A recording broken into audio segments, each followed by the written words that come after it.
Numit Nigi Khongchatta Chief Minister N. Biren Delhi da Chatlagani. Prime Minister amasung Home Minister na chingba unagadauri. Manipur Chief Minister Nongthombam Biren Numit Nigi Khongchatta ngasi New Delhi gi damak Imphal thadoklagani. Mahaki handaki Delhi Khongchat asidadi Prime Minister Narendra Modi, Union Home Minister Amit Shah na chingbasing unarakani haibagi thazaba lay hairi. Pauchi asina fangba paugi matung inna Chief Minister N. Biren gi Delhi Khongchat asi yamdrabada numit mangani oigani hairi. Center gi luchingbasingna kaurakpadagi tangai fadana ngasi Delhi chatkadawribani.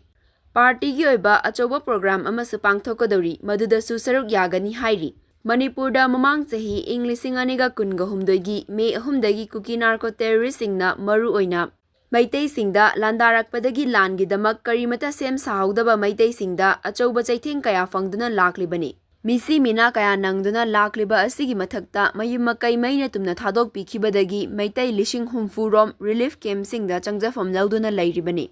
Loinana Maitei singnasu upayama tawduna Kuki na chatharakpa lan mayoknaduna lairibani. Nakal anigi muknaba asida Assam Rifles na Kuki gi safeguard oibagi moongda adum lakpana lamhenba minungshi khongdaba Kuki sing kankhatpagi damak Assam Rifles Manipurdagi lauthou haiduna ngasi fauba demand tawduna laklibani. Kuki sing free thaduna thamlaga Maitei khul singda landahanba yengduna leiba Maitei na changsiluraga na AR na thingbagi thong angakpa fangna penadaba poknari. State Force fawba changbada AR na thingbagi thawong kaya laikhrabani. Manipur gi Chief Minister nasu Kuki singna chatharagliba lan asi poppy thaba lepu reserve forest kannaba Manipur dagi drug mapong fana muthatnaba hotnarakpa kaya asidagini haina fongdokhrabani. Manipur kandaba yade yelhaumi kandaba yade haibasi Chief Minister gi chap chaba firep lauduna laklibani.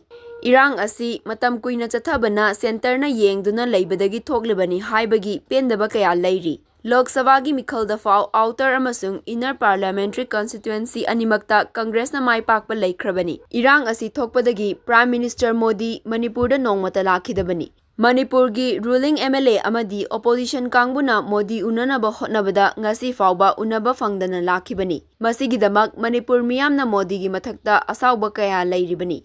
Chief Minister gi ngasi dagi Delhi da chatkadawriba asida Prime Minister unaragadi oiriba Manipur gi saktam asigi matangda aruba wa kaya soidana khanarakani thajanari. Wathog asigi solution puraknaba khanagani haibagi thajabasu leiri hairi. Chief Minister gi Khongchat asina Manipur da thogliba irang asi loishinnabagi anawba mayon ama lakpa yai haibagi thajaba leire hairi.